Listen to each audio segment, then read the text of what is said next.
How to increase the speed of a train? Well, in the mind of the Soviet Valerian Abakovsky, it was enough to put a propeller at the front. What he didn't know was that this construction of his would be very tragic for his own life and would give rise to various conspiracy theories. Welcome to the world of Greece, and if you like stories and engines, make sure to subscribe to the channel. And today I want to tell you about this very interesting story of the Soviet AEROVAGON. Without further ado, let's get to the story. Trains changed the world. However, around 1920 they were still very slow, until a German named Otstein dismissed, if I put a propeller, maybe they would be faster. And so he installed a high-speed engine called dryness and a propeller on a locomotive. And he managed to reach speeds of up to 150 kilometers per hour, which was revolutionary for that time. But his plan was not going to work for a simple reason. Germany loses World War I and is forced to sign the Treaty of Versailles. And in that treaty it stated that they could no longer produce airplane engines. So this invention by Otto Steinitz never managed to achieve large-scale mass production. In fact, it's because of the Treaty of Versailles that BMW started producing motorcycles. Because if you never noticed, the blue and white BMW symbol is actually a spinning propeller. Because they produced aircraft engines, but because of the Treaty of Versailles, they were also prohibited from making aircraft engines and had to focus on other types of engines. And then they started making motorcycles and only began producing cars in 1928.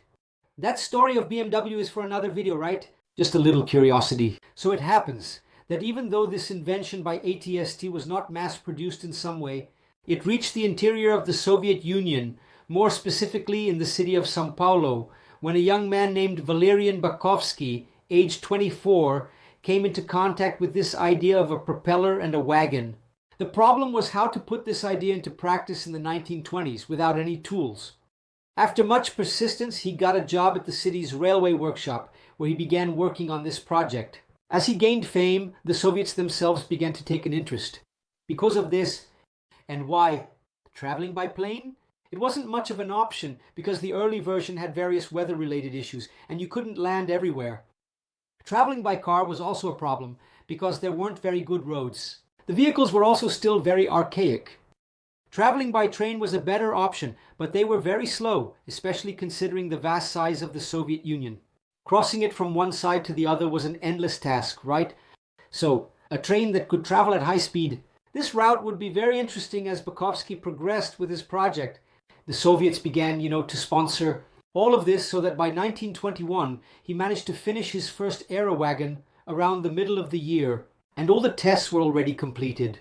According to him, he had already done more than 3,000 kilometers of tests and managed to reach 140 kilometers per hour with this AEROVAGON, which was sensational for the time. With everything ready, it was time to hit the road. And how were they going to start traveling? Right away with a delegation of authorities. And that's where the problem will arise. To understand this, you need to know that at that time, the Communist International was taking place in Moscow. Various communist delegates were arriving there. And they needed more workers supporting this cause. At that time, they did propaganda there mostly through pamphlets and word of mouth. Radios were still very rare. But man, if now they had a high-speed train that could go to the countryside, why not put someone from the high ranks of the Communist Party on it? On these trains, travel to factories or even mines in the countryside and speak directly with the workers. Certainly these authorities would garner much more support for the party by doing this than by sending out pamphlets for promotion. With this reasoning, they organized a delegation to go to the mines in Tula, talk to the workers and garner support. And for this trip, 22 people, including Abakovsky, who made the AEROVAGON, and a high-ranking politician named Fyodor Sergeyev. This guy was in Stalin's inner circle, a very close friend of his, so, man, it was a trip with a lot of responsibility. Still, everything went smoothly. They traveled at 40-50 kilometers per hour. They got there, did what they had to do, and on the way back they wanted to push it a bit, going back at 80-90, until at 111 kilometers from Moscow, the train lost stability and derailed. And of course it was a nasty, tragic accident as there weren't many safety regulations.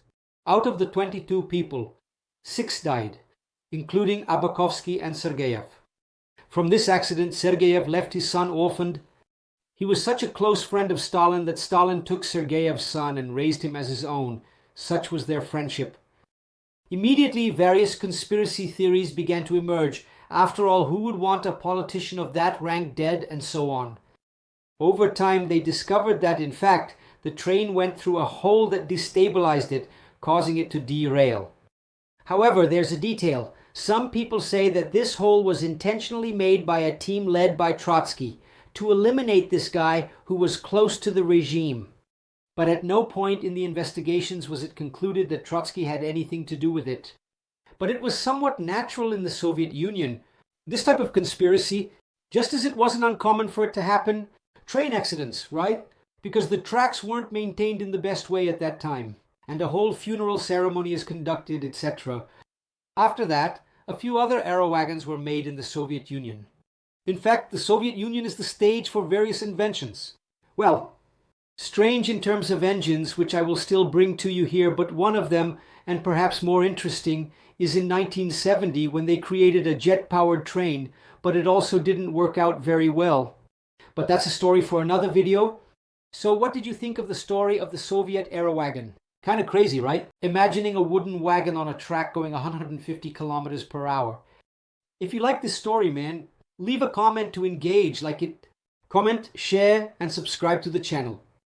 Thank you very much and see you next time.